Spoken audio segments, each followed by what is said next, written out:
Okay, so we'll start recording. 3, 2, 1. Hi.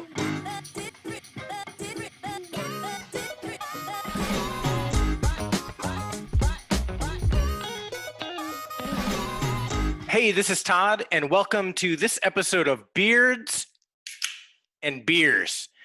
In this episode, G and I have a special guest that we are brought on to talk to us about some really cool stuff that he works on here at Oracle. And let's bring him on now. His name is Chris Bensen. Welcome, Chris. Hi, thanks. You got your beer handy, I trust. Oh yeah, I gotta pop it open. And nothing like in the morning. Nothing like an 8 a.m. beer. And G got this is the first time ever. Right. It's Friday, guys. Yeah, right, exactly. Right. Because you apparently didn't go to college, so you never drank a beer at 8 a.m. Well, I was working full time and going to college, so it was a little different.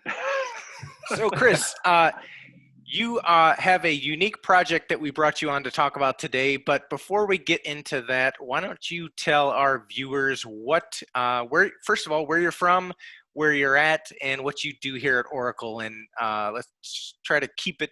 Let's do a 60-second version. 60 second. I work out of Santa Clara office in the Bay Area. I live in Santa Cruz. A lot of times I build stuff in my garage. I did the worked on the JDK for about 5 or 6 years. Before that, Borland and other developer tools. The last 2 years I worked in marketing, developer marketing, and I got to build cool things like this. And now I work in Graal VM, and I get to build cool things like this. So this is now running Graal as well. Excellent. So tell everybody what exactly that is next to you. Next to me is what we're calling a Oracle's Raspberry Pi Mini supercomputer. So this is an 84 Pi Raspberry Pi 3B Plus Pi cluster. The big one is a 1024 Raspberry Pi cluster. You might have seen that at Code One last year, or going around the internet. What we were running on this was searching for aliens. We were running SETI at home. And how many did you find, Chris? None. They closed the project shortly after. So maybe they found some aliens because of the Pi cluster. I don't know. They opened up a new one, so maybe they didn't. So there's a new SETI at home that's searching extra bandwidth. So I'm really excited of having you on this session. I'm really curious about how you came with a 1024 Raspberry Pis, huh? You couldn't have done 500, 600, considered to be the largest supercomputer on Raspberry Pi? It's the largest that we know of, yeah. So we came up with it, Gerald Wenzel and Stephen Chen. They had, you go back a little bit, 2018, there was a team in Zurich that did this Pi cluster that I think it had 16 Raspberry Pis or 12 maybe, and it was a small setup. And so Stephen and Gerald were like, maybe we should do one a little bit bigger. They were thinking about 128, and then Gerald said, maybe we should go really big and make it modular, a lot of pieces, and go like 1,000. I told him that was a stupid number. We need to go with 1,024. So here's the question for you. How many of those 1024, let's peel back the curtain a little bit for our viewers. How many of those actually worked? We got 980 of them actually booting and running at the conference. After the conference, because there was one power plug that was, I had to reach my hand in the middle of, and I didn't want to mess with it at the conference. But once we got it back to the lab, I plugged that one in, and we got actually there's actually technically 1,050 Raspberry Pi. So there's 21 Raspberry Pi to one of these. Here, I'll show you what these look like. So this is a 2U regular rack. There's 21 Raspberry Pis. You're looking at the network and the USB port. On the back, we plug into the micro USB for power. So that runs into a 60 port USB power hub on the back. Down here, we have a UDP that we can remotely switch these on and off. So you don't have to use a manual power switch. on the Raspberry Pi supercomputer, there's one network switch to two of these. So we get 42, and we have 6 of those in a rack.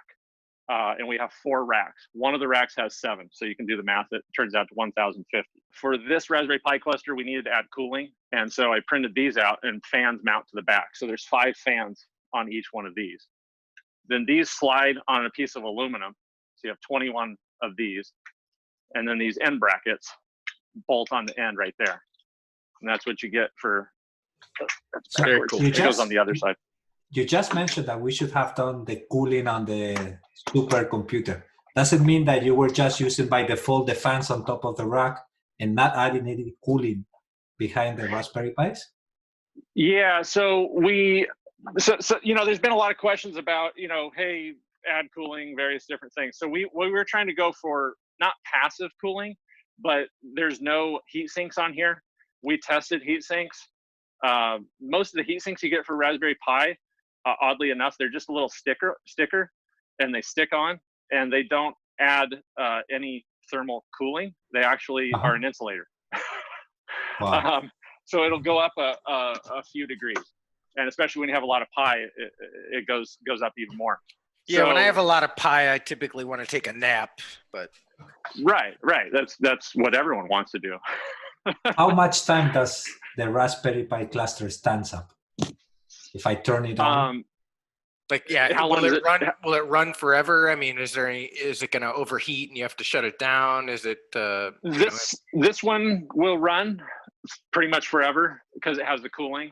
The large one, parts of the rack were cooler than others because we had fans in the top. There were 4 fans in the top and 5 more fans kind of down the middle trying to suck the air out. That didn't do enough cooling. The server kind of blocked it kind of went horizontal, and under there it heated up too much. So we had to shut those down. They could only run for about 10 minutes before getting a little too hot. So these are all Pi 3Bs, you said. Have you thought about going up to the 4s? I mean, because now we're talking about Raspberry Pi 4s with up to like 8 gigs of RAM. I mean, they're getting pretty powerful.